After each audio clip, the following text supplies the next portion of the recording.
Hey guys, and welcome back to another video. Today we are talking about transitioning into my new bullet journal. So if you've been following me, you know that my current journal, I was planning on making it last all year, but I've only made it half a year and it is completely full.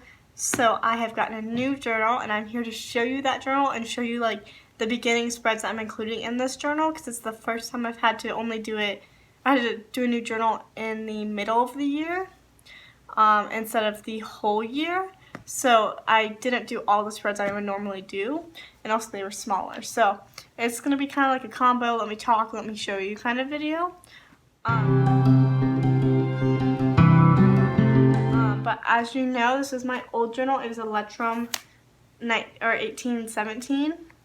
This is the B5 size, which is composition notebook size, and it's soft cover, which I really like having the soft cover because it's lighter and it's more it's like more flexible. English. So I've completely filled this up except for literally one page of this that I have left to do. It's like the last weekly I have to do for what's the month? July. And I have a page I'm in the very back that's pages I want to take from the beginning of this journal and switch it over. So I use that when preparing. But without further ado, I think I should show you my new journal. So it is a Archer and Olive journal. This little packet came with it. It just kind of shows you different things you can do with them. And it also has a 10% off coupon in there, so that's pretty cool.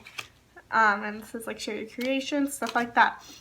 And packaging was really pretty, so this is my journal. I got the B5 again because I really like that size, which is a composition notebook size. I got it in this like forest green with this gold foil on top with like flowers. It's really pretty. I really like it. The only thing I would complain about is that it's hardcover. I wish they offered soft covers too, because I prefer soft cover. But the reason I purchased this is because, as you can see here, it says 160 dot grid pages, but also it's 160 GSM ultra thick paper. So I've heard this is the thickest paper around you can get for bullet journaling. It's a little bit pricier than the other journals I've gotten, but I want to try this out because I think, like, I know a lot of people will paint and do watercolor, stuff like that in their journals, and there won't be any ghosting or any bleeding through, which I think is super awesome. So I'm looking forward to not having to deal with, you know, like dark brush pens just completely like destroying the page that's backed up to it. So that's very exciting. So I've already kind of penciled out what I wanted to do, but I'm just going to quickly just show you everything that this has. So it has, ignore my clock in the background, it has a band like all the other ones do, but it also has a pen loop here, which I think will actually be really convenient. I was like, I don't need it, but like it's nice. But now I'm thinking like it'll be convenient because where I keep my journal right now, I don't have my pens right there too, so it'll be nice to be able to just have that pen I use all the time right there on it. It has two bookmarks just like my last one did, which I have yet to pull out. They're both the same color. They're both this pretty green. And then it does have a pocket in the back here, which does not open up very much, but it seems more durable than some of the other backings. Overall, first impressions, it's really pretty. It seems really durable. The only thing I wish I could change about it was making it a soft cover instead of a hard cover, but I love how it feels and I love how it looks. So I'm really excited to start using this journal. And I think I should switch to you guys seeing the journal and go ahead and start these opening pages. So let's get on with it. Alright guys, so I'm really excited to start this Archer and Olive notebook to see if it holds up to its hype.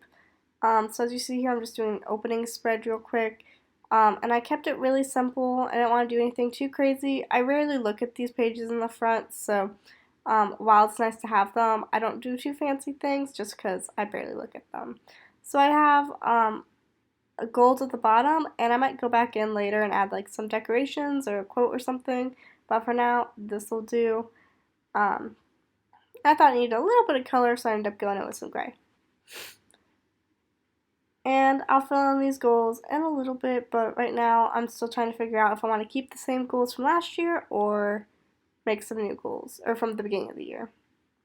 So now I'm making a grid, and this is really helpful because you basically can look at this and figure out, okay, if I want to split the page into fourths, I can look and see how many dots, like what dots I need to be at. So let's say the first fourth line is at, like, I think it was like 8. So I just need to count to 8 and be like, okay, that's where I need to separate it. Instead of having to count your pages, do math, and then count the dots again, this saves me some time. And I'm just separating it by halves, fourths, and etc. with different colors. On my one last year, I also did thirds, but I decided not to do that, but I did do little column things, as you can see in the dark, like teal color, which allows me to know if I'm doing like a weekly spread, like boxes, into 3 boxes on a spread or 4 boxes on a spread. I know the spacing for that as well. And now I'm just filling those numbers on the grid, which is just 1 number per dot. And so yeah, it's pretty simple to make, a little tedious, but it's well worth my time. It's nice to have. Sometimes I forget I have it though. So here on the right side of the page, I'm doing my books a month page. So one of my goals is for this year is to read a book a month. So a total of 12 books. I've gotten behind on some months, I've gotten ahead in other months. So mainly my goal is just to read 12 books this year. But my goal was to read a book a month, but you know, same thing. So because only half of the year, I decided to keep it really simple, and I probably will write a little bit of a review on those empty spaces just because I have so much space. And I'll probably go in and add some color to this page later as well. At the very bottom, it just says my goal is 12 books this year. Okay, so for this next spread, it is my Polaroid a month spread, which is where it helps encourage me to take a Polaroid each month with my camera. And I separated it into each month, as you can see, in a circle. Last time I did it in the shape of the actual Polaroid, so I knew how the spacing would work. But I was being lazy, so I didn't do that. And that's why I'm not filling in those doodles with pen, because I don't know if the spacing is right. So once I put the Polaroids down, I'll probably go in and change those doodles or do it in pen. And that is all I have for you guys. Okay, so I hope you guys enjoyed that video. I just kept really simple spreads. Normally I also throw in a year at a glance, and I'll have every month for the year and some big dates I have. But I haven't really been using that, and because we're halfway through the year, I don't really need it. I can just put it on my semester at a glance. So I decided to leave that out this time, and I start over in January. I probably will add that in just because it's nice because it's the beginning of the year. But on my year of a glance for the next 6 months, I didn't really have anything anyway, so I didn't think it was worth putting it in there.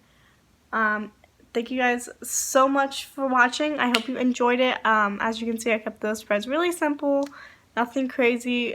Just wanted to show them to you, to show you like what I put in the beginning of my journal. And I think that's about it. And I'll see you next time. Bye.